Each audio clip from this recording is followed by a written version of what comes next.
Hey, allô, les caméras, mais c'est quoi ya? Réseau à elle. Ah, oui, ma bagure. Oh, egbe dans la c'est Boris. Mi foke de la. Deko mi agbotori do sola. Mi ato mi ano amesi amede. Yo la mesin lo. Do to mi abe egbeji deke ya engba dogbe ni mi ato mi ano bubu me de pepe ke no na etoji ga popo ya men. Ba mi akode ni abe aya popo a jide gbebe nsin o e ka me nsin a. Fike vele plomi le to egbe ya e won pa mi alo blo pa mi lado bisia. Yo apekaka ne yin ton gbele ju amepo anu on gba yin lo. Monsieur Boris. Ah, mi le ji e.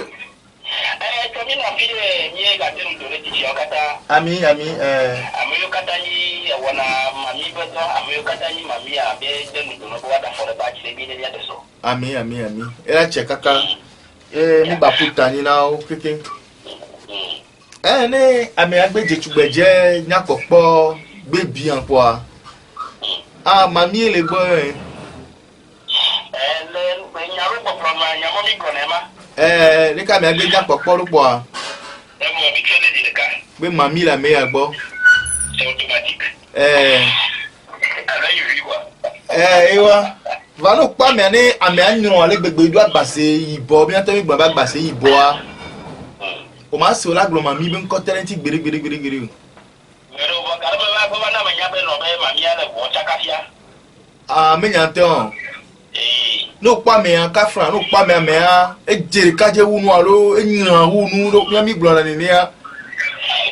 O ma glo gbere be mami le gbo ba se mami a mi po be dina nu gbegbe alo o se me a.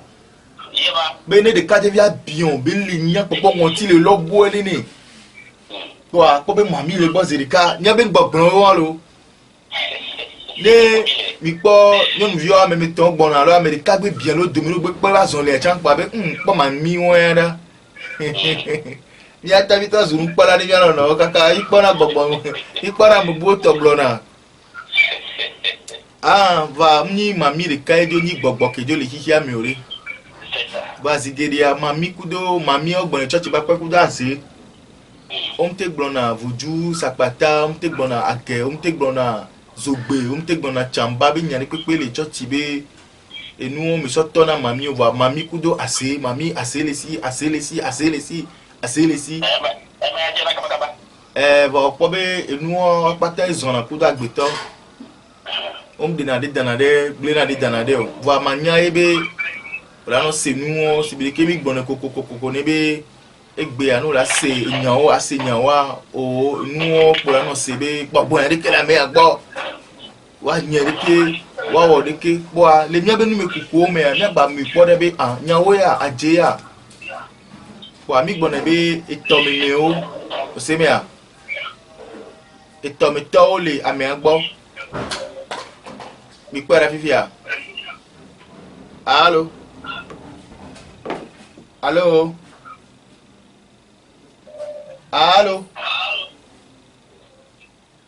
Monsieur Boris. Ah, d'accord. Mise en dos. Les numéros de Dieu noir. Mianto oni mi gbo me mi pe npo nkun mi pe po nono mi ni ko mianto mi drona wo mzerika be ame agbogbo yan ke le gbo. Yi classé now. Mi classé na zerika wa pa gbogbo to. Nuka. Oh, parce mi mianto mi arokyo donc mi pona gotana me bula glona me buya nyere so mianto mi arokyo. Kwa bla ware o di amesi amekudo nde kwekpere hihe me nyanya ku manya manyo keke ya o di amesi amekudo e so pe kafra afoko emi mama o mi atogbo ko we alito mi o mi ba po agbele egbe a chan wa chan ko wa dosi chan wa chan baba pe ehun le lame na mi o se me ehun le lame ya levo nko ke mi atogbo ba gbele dada nyina mi chan e chan be nu wa ona mi ena be la sebe no gbe yotogbo we nko la fi de ola hun tunu wa no gbe yotogbo wa be nko la fi po la tu won turu do c'est ça parce que on le dignon e hun le la menami enu we nyi nu ne ni va ni mi bi mi ayi ma mi be apa kamea sibere ke mi gbon be etomi mi o tomi to yo blona ese mi a tomi mi o tomi nyon de le gbo tomi nu su ya le gbo avenu su ya avenyon ya le gbo enyi nya gbogbo nyi to ale be mi ma blu afona enu o ni mi ni mi le gbon ni be mami a mi la yo yendi chaba chabe mami oni parce que nyonu yo ni maman yo ni donc mami chamba mami ade mami de mami yendi mami gugulume ok prophète quoi ago ni be to me nyonu market projet le amade bore desi kaye to la di alors desi kawe lo popo ka fi wati klopé ne de ponu la de ba me bo ola po be gan ni ba mi won nya me ko lona nko na be jajira lo o lona ale gbegbe be o mlona le o be fi ko le abe edi be nono me pepe ba no yo gbo ile kwa vivia e le wa do kwe me o nya me ko o do na lon vi na wa do kwe gaso ye di le o ba lon don do me a décider o ba sina na o be o gble na le togbo jeji alo pona be yo yina amehalo domeko nyana popo alo la zon tome alo la no du le toto alo la no ble ville sini ni ne be décision na ne ami gbogbo to ne ami de gbe le po ni ne be déci etogbo etosasrayo apuyo be popo be yina funu jeji po alo ne gbe le a enuwa so ne be ya yi funu po ni nya be edoka dedede so ni ne be enuwa gbo pifi agede do wa kafra ni be va ve mi be amedo ve ku etoku le obe pour memea bia se bina est-ce que adewan etoku ameku toku ba de va le gboa e va le defunia donc akpo ba medo wa ito me po be dana kon le ba ko lu fodo ko tito ame yo ku toku a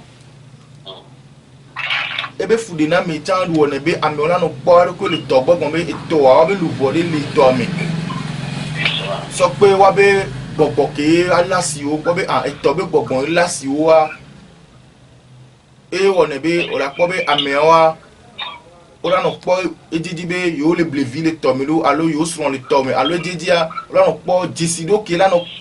kan eto alo afu alo esibenya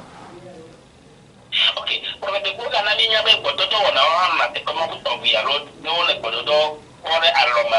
aloma jiji garomia e o ko ma pare chale ne ko nya menyo nya mere ne nya to ko nya okpobe eso angbon kuleva yibe ndeli no na mi nini kafran amedo be nu popo nkele wo yo blona vale emekuku le modo nu vevede ami pona parce que amenware enyam soa enyanonwa gado meli ne be amea ejesi ejole nusu nyonu manya bi hihe me alo ejole monde de virginité me ne va gere monde ke gasa jesi nusu a ne jesi avani ne la yikaka gapopore va yi ne le ba london don me c'est la me ke vane le nkeke o me eva on be ni ba me do va gena de dran kuku me be ni ne yo ba vele wo ni be nono me ale anome alo drape ba odena jesi be ameya ke le podo ko be le ogbodo don le edremede e jesi nusu a e jesi nyonwa ne nve jesi nusu nve jesi nyonwa ne vele wo ni ne be nuwa ke nya ne pepe kure ne me hike me nti odo hi ekpo ele homa de me ale ekpo le tele de me ebe ti ebe subconscience me a ele va no de no me won de go so ne fa va fi ke ento va de na jesi le be to me o ko yo na be sineva draya eba afode de ya enyi be nko amea ele no pa me won de kan ku me jeje be ekpe va ne gbo enyi na jesi de be ni zangbe do alo ni go gananga me asupo a ese amon ko be pona amenku me ka ko be pona alo gari me na me agbele enyi nyonu yo enyi nusu yo amela no ve gbo kaka amela yo be nkoni amela na ba nya be ni be fifia ele di ebe ni va alo ile di a ni no no de kene ya no va to di le gbe woni ni pela no va donc e won eva nyina proposele ameke le po enu alo ameke le do kade de kudo be gbogbon alo ameke le kudo abe ni ni le wo gbododun a kudo gbogbo ke le defuni a domea funu me va nyana le be enu ya ngba nyi be nyanu su le fi alo nyanyon le fi gombe ameke be le don kudo a ameke be le wa nyi momlo kudo a enyam enu ke yen to le conscience o echa nya be ame ya e yankume ya ele esie ya vanifike ame anvele deje simkumeli o mvele deje simkumeli wa comment fait ame anto vele le ba lon dodo me ve dunero que la badi donc ele ko dudu la badi me be so susun wala ele va na be ele fi ele va gbele sigba meke wo ni be gbododo ni ni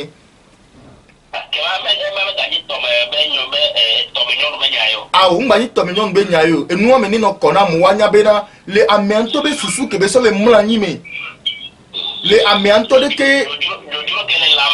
ndape jojo kele la mene dalia va on ebo va kuna dren yina na akponcha kaka ame eva fana le fie nyonu ava fana nuso ava fana va amedo on yana be agbetua susu le tamene abe akpe bla denene ke ne ele odo sentia enu la te va la meno consider mi fi va consider ve me bele ba de gola ron dodo me ke on dale nkudo amede pe penti be kuda me ache ogbododo va no va fon la gba be fa le fie ele vona Amérique eva ele conscient le funda be nene yokuda me yo mlani ne yo mlani ya yipona be isena dijo popo ale gbegbebe so wu kike me be dijo popo de pe ke me to va ipo wa kaka be to be nkova lesi nenu so avani alo nyono avani nyono ayo be nko ni le podi fifi o yo be nyono atene be ne le dia neno yo alo ye be nko adeke donc nkume wa zena de ne nkume wa gbo ve kwa nyina be yibe gbogbon me be nusu ke ye mala na ni koto ya evana e wona na mero nini donc ne afi ma de moro ai diari ma abu mona nyapa yaselao ela trumbe amya do wate ma ne pe experience c'est ça tout après nya to to siade d'accord allo ala mero ko mo kure ya do tanti e wa ko peto wa wana ni nyale 96 87 27 96 87 27 eye ni gana de nya ko be prophète ku won ye abesie fira no ko re agbeto pe jojo beji eye de bi dibe ya yo ye to le wana ya pe magbe ya ya yo le 90 83 11 84 90 83 11 84 allo 99 46 05 40 99 46 05 49 non bokata ole WhatsApp ji wala yi ya mi ya bi ya yo bi le 96 80 27 27 prophète ko mbato wako ndo mdakpe monsieur Boris oui donc enu ya wa ehume be nu be nyine amede pepe ka flache o kwesi o mkwesi o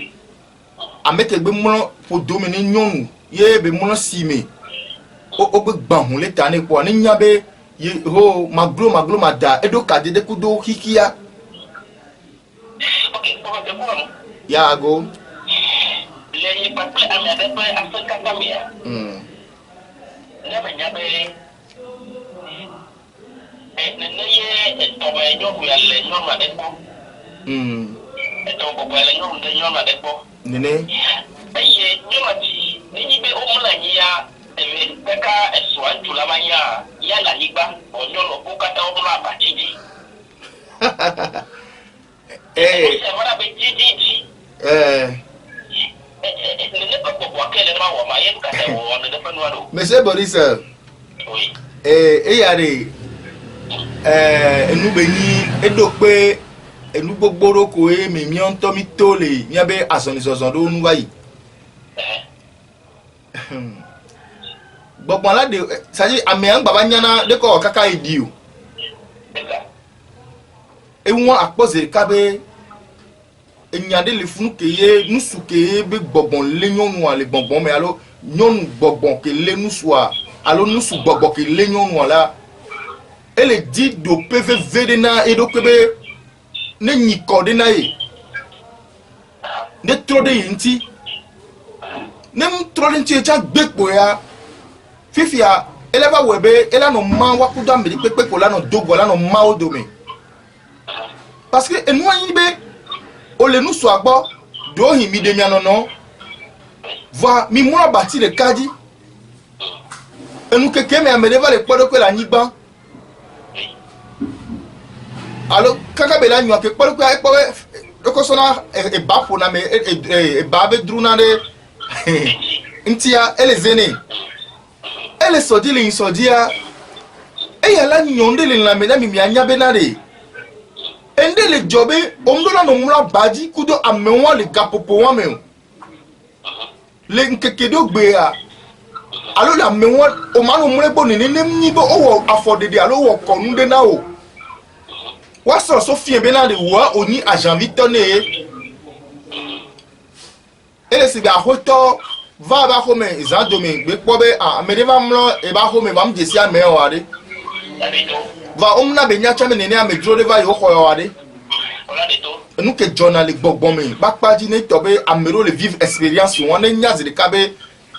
enu agbem le nyu gombe nu hu avevere le nani ne ne ma me won nu ha dodo no do ke wa we de na so gbogbo va yi na wa we o de na va yi na va o ma no te pe de ko nu nchama no wa go e la be gbogbo ke bi le o be tadi alo gbogbo ke de wa gbogbo vona nu ale gbegbebe ne o mu so fia gbogbo ke ngbo yo ku do ho wa de me na no makwe donc ni adje mi de gombe e ka gbogbo yo vana e mi on to chami experience do pa mi ko be nyanya we ke ngbe amiela va mo ko aminu la ke ya ko odola so powder alo adola so parfum lo la so code ni ba me anti ke ngbe be la ti mo gbo e ma gba ma di la ba ti aje o allo ela no azoge no cha no azoge pa mo mi volume ado pe mi enu ke va nana be amedo ma tim no ko mi kudo wa so o ola dit te peni wa sron la hoya me wa chambe khola no vo wa eye be nya do ya voilà nem nyowa ne ne po nu la no guju kaka ne gbegbe ogbepo ya disi bo na no ze kaka ne nu bum le gble wa fifi anyo no la va no porter malheur na nu soazon allo nu so la va no porter malheur na nyo no azon enu ke wona ibe na gado muwa e do la no zo nywere po la ve dia hian no video lo considérant mes dollars gain à l'homme non c'est ça fait que aya dudu là va dire comme nous là on brûle vie kaka avec quoi ne que les akpadocha nous soit té non pour kokolita elle a pas non vie à possible bébé oh et quoi et ben nous jodine yebe la le non vie wa lo pola yo ebe nya be magbaran po kokolita bo magbaran po kokolita ko be nya hun kuku o ma be la no kopa megan lo donc donc o be abe nya hun kuku abo an o wa peto abo la tout 6 mois de salaire de ne tutuba ne baten so dire do koro ba haya ho ne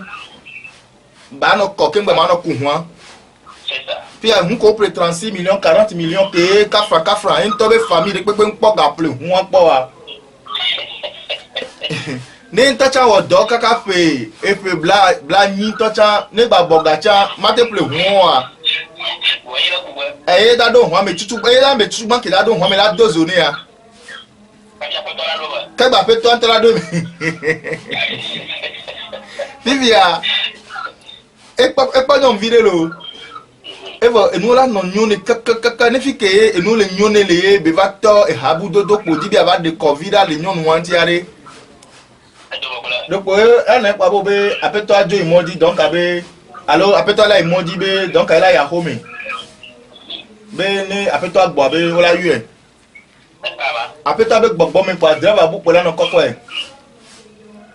allo nu bula ba do modo da ke ne gbegbe le dati la meke gbebe bebe fo ke ngbo enu le nyone anti pa bo enu ba to na mon vu di gbe na le ke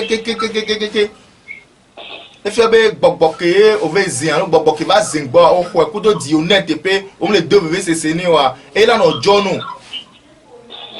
ni ne gbogbo be nya no ne wa e na ne amedo le ani o le na kuro aruko njira ko be a nu su ya e o de o ba gbe mi nyu ya gbegbe o gbe pote nu ba ti nu su ya gbo po bo o ko le do me do ke be le di penade allo et nous comme les onioa et nous quelque donné donc ne be nous afifi a amero nyana be nyonu ayo amero nyana ta be nous soyo ah kele ni a me ave dakpe are me ave dakpe le toti are me ave dakpe are nous na ça peut dakpe na ma we fifi a ke no nyone vo e podo kaka be wa nyate poto na me nyonu ya nto e do la de olo nkume hune parce que comme ekpo gale daou gami fia et trop le poste on kakabe oh no va ya dia me de so pe ke ya no classe vire alola nya popo vire so wuya ole se mia ngbogbo ko le jo egbe le mi abe hihie o me ya yo we won okay projet ko oui keke de fi won kama ya ye me ti be ma o keke Yesena, obe maminyo. Yega sesebe obe maminyo. Ekato leke nukanyanya kure ikonwo. Bipare. Enu kentim eleve verebe mianya ade. Nyanya me pepleo, nyanya me koku toku, nyanya me koku zoku le miabe pome o me abe nyade we ya. Enu ebe ba ehunle na me na mi, va nke pome a ogbre dare na mi a. Nke jori pome amea mi do la nyecha fike mi la no célébrer mami nyo le wa kafran mi gbre don ko be mi amamenwa ye gbrobe egake po alo esronke de la suko be nyona ye nyinu biana ye o ye ku ye do ti do ho me kaka le ku aye abe ye m souhaiter ana be didi mi vide pepe be nyon didi mi vi nyon vide pepe ba ponti va fa baba poku ya na yo wa ne me va faire me bo va dimio e mi va se mami va asondia bola bola te va no aso ahwe mi le se na vivia o dun le dadi mo eni ndodo le mama o to gbo ko be ali to me over il vio to va le vadi okay donc nous on mi nya nous tutu gbon wa mi da ma no critiquer gbogbo pour rien no ozon gbogbo ne ba lo dia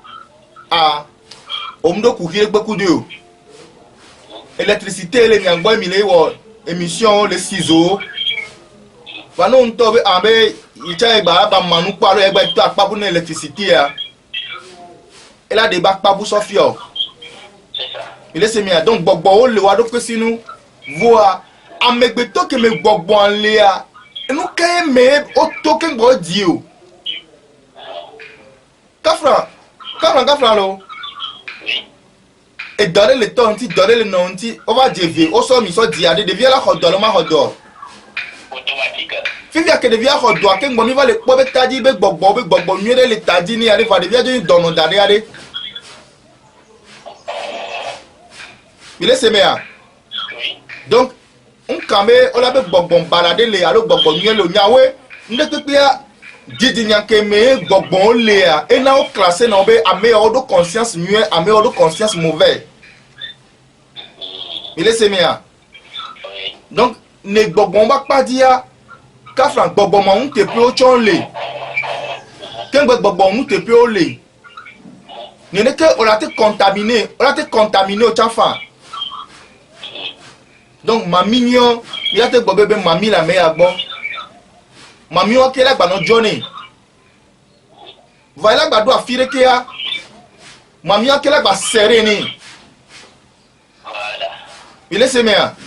oui ne mamia débat si mamia la konu la nya popo de même pas débat pas vous so fie fi pe trop non me gbo la gble nu okay ni ne gbogbo le la mi pepe be taji won fifi aye o va gbona be amea odo be apanue edo ba pa bana la gbe to me va e ke o le nandudu e ko le nyinuere e be sina la meme voilà ni ne nu o le won yo projet ko no ago ona minya le onya na mani robe ko o mo yera do line alo kadi la probito mdape koko a enya ela no jeji na medo ma no jeji na medo bo e pata enu papla e ni be ojude mi omnya jo abe dodo wa ne o le bi o monta kaka ola ba fio Elesia. Hike que me mi vade. Alors que mauvais dia. Et là webe ebe si jeje la no asio. Kafra nya ni matin blobe nkuvi ekuvi kele tanti na mi ehun kele na mi na mi abe wa deva Congo atro do humbu na mi ato mi abipo ne amedebe iranya gbogbo ke jokudo na o ke ni agbe na wa onto adepo ne amena le capable atende nko le na mi nu baton so budo tepe no po ne rate wonu agbate nu agbe nyere kakava ape cycle de vie po problème le voa nke mi omi nyale jojo me nu nyi be agbobu no na agbobu no omnya na jojo me be nu na me enabe mi adada obi no vi omi afofo le do ayegbele khosede o me gbe bo le nyen na gbesi agba o le janyi o le je gbesi agba nyi o le je donc ne amerin tobe ya so ke so do aya dudu me be wanya gbogbo ke jokude na ya e won tobe nya e se me vivia amele kamera mi alo watu wema ananya ingela jana kuna ni kwa hiyo kanalo ayo dinabe na maikuri magbo be ma ya ko ba ba ya ko le joka wa ya e wena na be ko na be ko mo jela be o to aga ti na ko da o to aga ti na o to aga ti na ko kwa aga na ka ma pe ju o ba ko na be ko le na me ko ni e jo ko le ta ja no ya ko na ni ko ko ni le ko ya ko ni ba ti da ko ya o na ni na ni ko abi no wa ni na ni ni da ko me a no so ya ko na na ya be ko na be o ina ya la ko da no ko wa wo na ni no no ma wa ba ku ye wa ko na ba ji ko ina ba to me ka ko ya no ko ba ya na ni ko da ya so se yo ma ni ko ni ko ya ya ko ba ona ma miya nyere ka ma miya ko wa ko be ba ko de na ma ya ya ka kina ka da ko da na de mo di da ko de da de ko da na ko de ka na mo ko ga ko ko ko ko de na ma ki na wa mo ko ko ye mo ma ne pe na ma ke ma yesa on ga de je be ma ko de ko wa ma ko ko ma ni be ene mo ko de no ma ke mo ko na ji da mo de na ko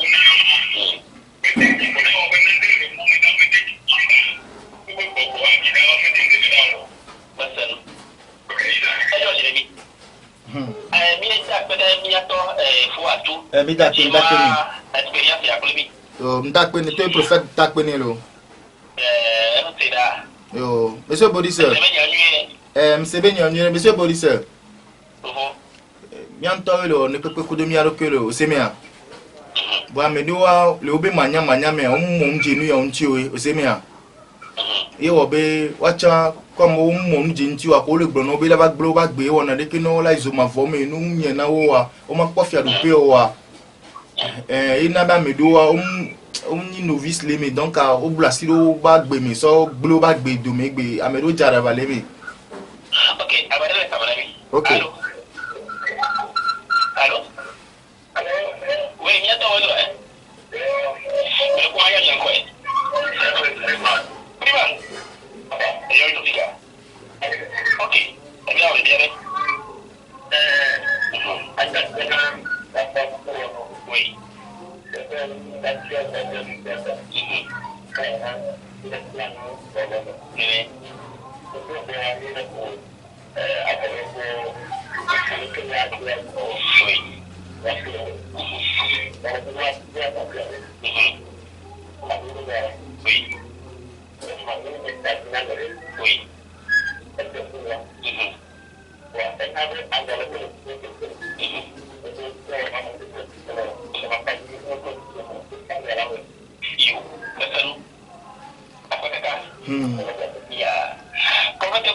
Ago, monsieur Bodisa. Est-ce que mais il me sait tout de que ok ba ye de akpero la be la foro be fiyo aha nko pele ye ba dia dia ni be amyane be mami la lo mami le tari dia tari na mere voka ke ne be mami ya na be amya ba ti chacha wo be do na wo de kan to le soso aforo pe ke la fiyo ne pa mia yo mdape opo le ni me kukunu a eme manya mami ke le tadini a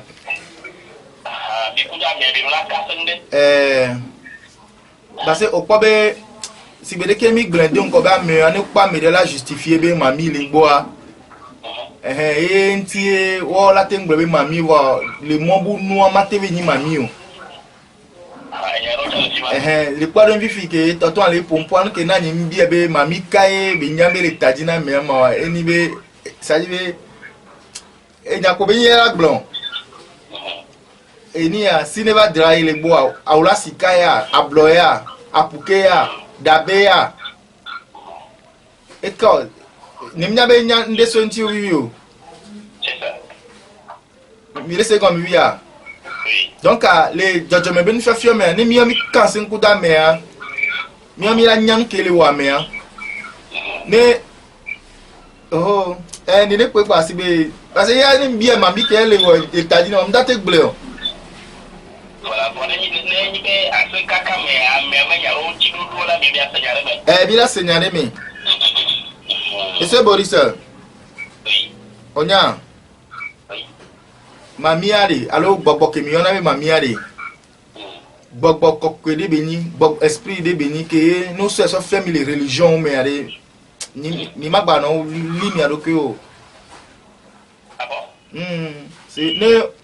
le gblana mi be Gabriel kudo Michael ke mi gblana o Ariel no keke ange on keke no de mu me na mi be nuko be ni le mia ebeo peuple noir obe c'est on wa be ya no de mi na mi a mi la nya be mi ho mi mle on de pe gbogba si be mi le ble mi aloke o gba lo pour rien ye mi le do na mi aloke o pa ba me do ko ni o so adoke abe ma obe do to ni o su mo na ndo wa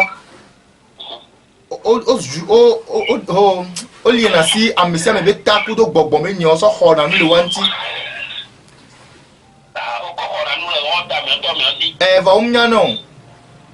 fifi ana me o le dasire tabe na mi o le dalo le tabe na mi a o la no wu gbogbo ke le joku do mi a fi agbogbo la jagran le mi a maison fifi a gbogbo la no do na mi ozo no do na mi zon go be ami anu e joku de nke na mi va de funi o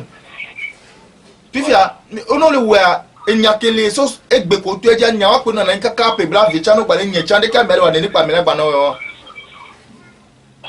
donc nya pe be mi le de na mi anoko e kwa wa se ona mi nya be ko wele yo de ka kwa bo ya ro ko wele yo ti we ti yo kwa kwa re ko oh de mami ti va ya lo joku ke est-ce que mami inu ami nya be yo na yo nya na me alo nke mi nya ma mami are oh ne amede tri mamia ne tri sinunu ne tri ehunkele na menia si to sisi esi bimsen ele nyinu corona be gbogboke ni pona sita ye na gboro be esi do memoire esi agbele me ne do afida nto jina na ko be la dia e dina nu vovo donc amesia me ke la tri nu ko na be gbogboke ni to be gbogbo a e tri ehunkele na menia e tri sinunu alo magba dunna de pepe so eto alo apume me laisse me vivia ba onya be gbogbo won yo so po na mo a esprit won yo so po na mo on po le ko se ba gban le me bible me le Matthieu ba fi de le gbo be ame o yo na Yesu bi nko vo amni Yesu ye le odo a on po le acte me chan be we dogo ame de won be ba Jésus bari Yesu e fia e cha yo na cha be Yesu e va cha na nkunu hu na nkuvi na mo vo amni Yesu ye wa donc abia se gbogbo kai ma pivia o gbale gbobe mi le won kunu to Yesu be nko di mi le yodo amu mi le odekina mu wa o be mi awa mi mle ya firi pepo afia be gbogbo le hiye mi ke ya mu zana o gbale na Yesu be nko wa mu nya na be eyele wodo lo alume eyele wodo mi on mi wi po le bible la si pa mi gba mi mo ba mi be se nto le pray an to wa no me le dogbe do wa gbogbo ke be nse la lidi no no so dala modia nda de zon ena be ame ozana gbogbo bu le pore fifia ne be ma bla mo fifi ne be okay amori pepe ke agbe mi le nyun no e afan le si abonu lu eba no lu eba no lu eba no lu eba onyanka mo la me manya do onyanko la wa o la lu eba ma via o fifi ni ya no o de ndele mo alo to so nu bua o mdanyo donc a zo an ko to aba tro lo afi wan so on le na wan to cha bo mdanya gbere be no lo afi to so ko le huile d'olive me so lo on na o mdanya gbere o parce que wa to imi wa to zo na yo parce que ko so de susu me na be le gbere wa gbe alors que o mnya be na e don to la me gbe to wo no ele si gbe bo na afan ni ba nu kele wa gba to le c'est normal o yesu anu kele wa gba to le c'est normal nglo na be na re khosi ale gbe ba me sem ni duro ba gban fike nya wula do amedo le o nya o aye alo o be yesu be na de ameke be aje o me ya ne so en to bati soga ameke be aje o me ya ne so en to bati soga donc c'est ne non nya me na mo be agbanko duro am yesu da de le kana o de ko kaka o su ya ni no ko la kaka de dare wa va ne même le kona mo wa abia mo se nka o ina mo ba ha me va ya duto dono nku ba gbano enu ba pato le wo le funu akobe do nti amemebele ena bo otutu na mi be mi ne tindo mi ne dogbera mi ne savo mi ne wodeke o le savo le mo ba ha me be si egbe kaka huno padicha de konu ba padicha be si agbe to le mo di zanpe ke le savo le wo ya be ni agbe mi ne nyunai le wo ya be agbe ni nyova e doke nto tutu la fia me no tro gbugbo wa vo antoru pe gbo wa nya me ko ni ke ngola le gbon la si wa nya me ko ni ke ngola la envelope la si be le na nu wo le ya o de kia on ke le fia o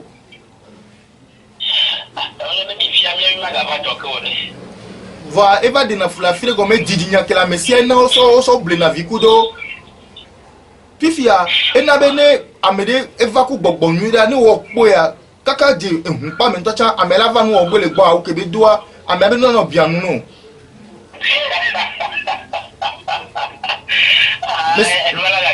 Monsieur Boris amela va gbo church pa me kare ke choke amela va dira ro woruwa ebe no bianu no hun kebe kuva olobije la tenebe ma o pe gbogbo to na be la so hun aso savo na e olobije la tenebe awu kebe do va be voju obo no to nebe alo hun kebe ku va voju obo no to nebe ne so hun so dare voju agbo bubu la tro tu be on to be hun wa kebe le ko ba si dan be la o va be kebe va fi enya gbele be ne wa ku hun ajo kebe di kebe wa si dan kwa e la no grave ni nto fifia e oke ame o va gbo ojo le bi anu ame o que si l'on veut que la maintenant le quoi sur les drapeaux vous jouez sur les drapeaux tchotchi oro kaka la va nyon ame atwa so hidala parce que agbeto le de be non so bible a fi an lo gbon bible be nyane e la non no la do la non si la so sa fle non nene o so do so su na me do won parce que bible o so fi on be ma wiye voir l'âme est éternelle. On laisse l'âme est éternelle. Il y a le bois, ma voix, il y a bénéfice. Non, ça c'est éternel. Parce que c'est bien ma oui. Et nous, quand on dit là maintenant, on y a bien les héros, avec peu la fille, peu bien à bien les qui voient à bien de ce qu'on a dit, tiens, on me le dit au fil, on s'en c'est les oreilles. Parce que c'est les filles, et n'a bien les bobés, les défounas, mais des héros, on a bien au dos de la métal, et nous, avec qui me voit. Et au Québec, les dos de la métal, au tient vos joues, les tadino. Au bahou, les tano. Au Québec, la nya bobona me wacha o cha bobode le lame no fifi o mdate ndanto wala ba nya me buto wa o la fo pula no blonu na la me ya jania o kwamina me adina o re kia e motiver na mo va e so yin so inu an pele jo ni so yin so fifi o ya ke baba jo do re egbedidi re baba be enyenyi Yehowa ma o enyenyi Yehowa se bot ke wo ti popula ni gba me didi va mi adome me va be ma humona mi me va be ma de gami fifia va kafra no pa me ke di Yehowa be gbogbo didi do va no pa me ke gbogba didi de va segbe ne no pa mo ba gbe me ya ne ma unu se kata to te didi de va ai ba gbe me ntro wa anya be problème ba poto la gbe to di le ebe gbe do for me donc agbeto ne hunku ba nya be na de e va do afire ke nu ke dro nu no la o huno o bokon wa o so mi so le wo parce que mianto ni le dibe ya disi mi adoke wa o la so bible alo voju alo nugo so fiomi obi onya de be o la li alo la nyena mema c'est ça ese boris omli na de pepe na me olo mas j'ai la blemi la bonne ton ami ne mi anto mi be wa no agbe wa li mi dara fide bo li mi dara te pedia e ka mi anto ehun le tai ale be o meli na ma mi na mo mbenare mi kana sen ko mi atogbo mi mso mi atogbo togbo do mi mso mi mama odo enu ke na mi le do ayegbe won obo wa li enu obi pare enu ale de debe no ye gbo pecha mina ameko be leve to benare ameko ta mi o mi le blibo wa hun ku vi benare o ngba ni victime na wa ba ya dudu be agbeto ba gble ni wa gbe nti be nu ko so 10 ans so wa so 2 semaines 3 semaines so gble de mo wa de o gba jo vena la mena o elu ke jokuda me omli ne dana ne te pere karamiola ende be nyi o so le dos conscience mena bo voir amom le nyo o ma le nyo gbere wa nya benare mi tro mi agbugbo mi ava mi anto mi anoko gbogbo beda o le bo ali ne na mi enu azon kudo va de ko gara li de te pere kana o va o won jo bouger na ale be ya for de viaro ko ri wa fiore de pa me ko merci afode de viere ko benyina o la tin so kodime la tona mi obena de o mi ato mi nya ehuade ehun be nya benyi ni ejudo po be nya benyi o ehuade ni publicité yin na hu ehuade adome benu benyina evinyo ya togbo ware emoko ozon eya evo impola ponami gbogbo le mi adivo ngba ya bola ba do agban na mi ola ba do aya na mi be na wa ba le mi de tepe de kabe an luvo be o de kelo gbogbo be o de kelo ele ba to be amede la no segbeni kengbe la ba no gbolonu alors que be enu antojo zoku do wo enu antoto le tanu vo ne se o ntote le pompo na o be to ba mebuji be to le pompo na akọ be wa ngba jingbe ya de o ok professeur de ko no be se me nyuire ni be mamie la mare ko tuta ni be to me gbogbo mai la mare ko tuta ye mo ko de ne pe ko wachi o to ne pe ko le to me plene le pe to bi o plene le mbutu ne ya ni be eyo de ka ne ye ni be eyo wa afodopeli afibe ye papa la ba de mama afodopeli fafala vai ba gbe mi ma dida sena juko e mi sia ok ke ba ma to do ko no ba ni ya to so vide yo ne mi dido ya yo profete ko de pe situation ti alo de pe do ti alo de pe ko ti ya yo le 90 83 11 84 90 83 11 84 alo 99 46 05 40 99 46 05 40 alo 90 90 45 12 quoi ya alo aje monsieur Borisel ma pardon ko di na obenare nyi voduno alo ehun no emni o problema ibe nyi voduno alo imelila vodu imenya na ke ko chi ho ni wona mami be nde pe na me enu ke be mo nso a enyi agbeto be jojo mi be mo imso jojo me ke agbeto si abe mo e match du destin jogo se nu fiela be bon be so mo mata mo no wan gba no dodo mi no be asofu ju be nya ba voju le o de kena ya lo voju a o nim ni ba mi o gbale de fi ojo be matin do nu de konu nye le pomoso appel de konu nti ma do de konu be nu la pompo so nti ba zenu kem le gbon le pompo na mi fi ambla ta he davo he la bo nso bibla dara come Nemi apocalypse mea makpo mami o benu le funu makpo to gbizi bi le funu makpo dan le funu makpo voju sakpateur le funu nemi Ezekiel mea makpo dan le funu makpo dikezo le funu alebe nyanya benade ende joke ngboe enu va le de ke gbeke ngba le zile blema toji o kafran ame maso kuki ide fi ko gbara me ni ma uba ho mi aye chaka ba gera gbe mi telephone ame maso kuki fi ke to gbobe nu le chaka la gba be gera gbe mi ni nu la gba be no sese ni sowu de ke nto be le ani ni o enabe le de mi ni amerike la no to dia be ba nya be jogbese nu fiela nlina voju na me o won na mami na me o nlina gba mi be won na me be se na me o mi anto ne mi gbebe yo ma desi mi adoke o wa ne mi gbebe yo ma tora desi ameke mi luvo ke mi ni gbogbo ke mi ni wa nu ko la so no na mi a e ka mi anto mi le desi mi adoke o mi be yesu e mi le desi mi adoke o mi bo be khosi ya e mi le desi mi adoke o mi bo be voju ya e obe meka mi ni o obe ya khonu ya disi obe meka mi ni o mi be ya voju ya e du o obe meka mi ni ma obe ya me se akole bi an to chuchu gomi tro de do ko nti nyo nko so ba kudo ko wan re o nto pe jojo melia ele nkona ni be nu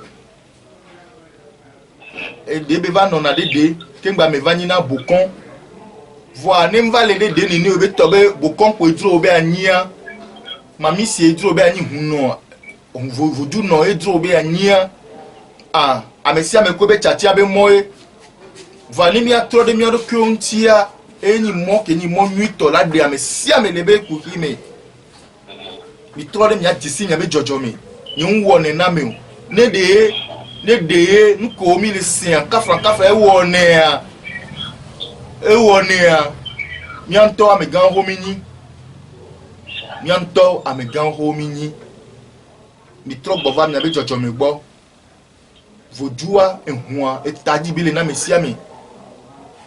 no va so alo le dare taji na mi o le denu sen ko joku do mi o le liasi time o le si ami do le tana mi mi afika mi do be jope le gbe o ame ala be kwa mi le fie be du ya ke me kwa le mi la vudu gbigbi enu ke be so chaka mi o enu ke mi so chaka mi o mi nyon no o damela gbaji enu ewu mi o no damela gbaji agbe to so mi o so chaka mi sina mi o mi nyon agbeto mitro de mi adoko nti be ora bo ba linde na mi o wo de ke na mi a mi onto mi be sho aye won ne mi onto mi tele desi mi adoko be luvo mi be amepo ni we na yo wa no we we na mi be be nyi nwia alafia na mi no we we na mi be be nyi wo po alafia na mi no we we na mi be be gbledo mi a alafia na mi mi onto mi awe so agbe a ko be khose raison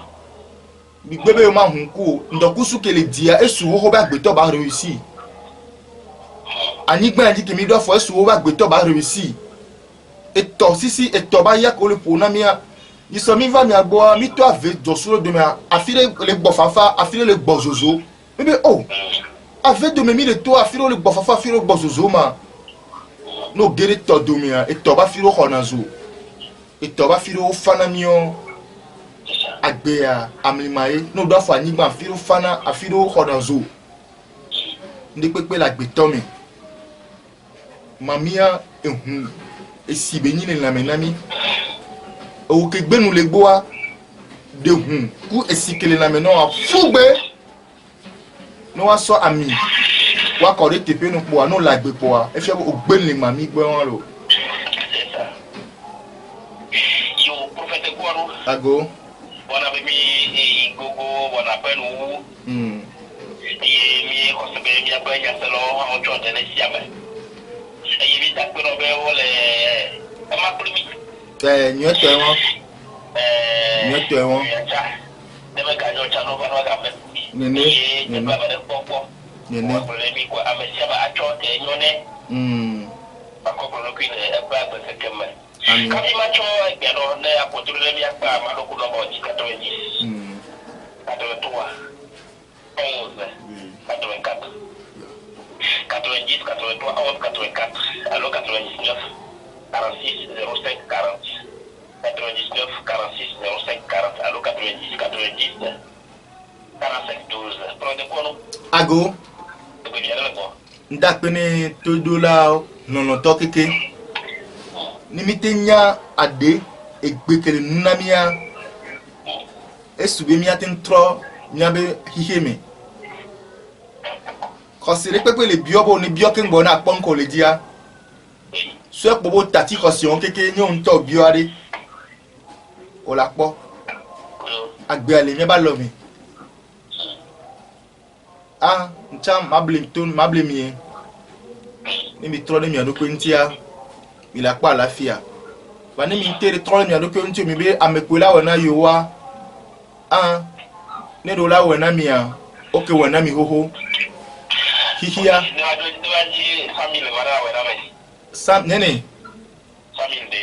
Ore nyam dépasser 100 000 be he ngba le te a 200 000 be hore. Fike mi fifi ana me la te comme million la nia Alléluia. Amen. Parce ne ba da fi lo lo church vire. No po fi ko o la te o church e la po ni lo la dua agbo mo na le funu la du no po fi ko la gbogbo me to le agbo gbogbo me to le funu no po fi ko o le ma bi si ale adu bi si ale funu. Ya kwa mi ko de ya allo. Yeah. Ayo. Oui. Bonsoir, vous pouvez communiquer avec la il y a eu une fille. Ok, je viens d'accord. Ok, papa, moi, il y a bien de la sur la pays, il y a qui de l'égalité.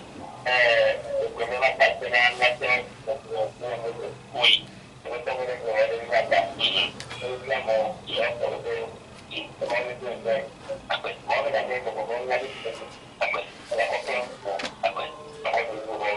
Après, caca.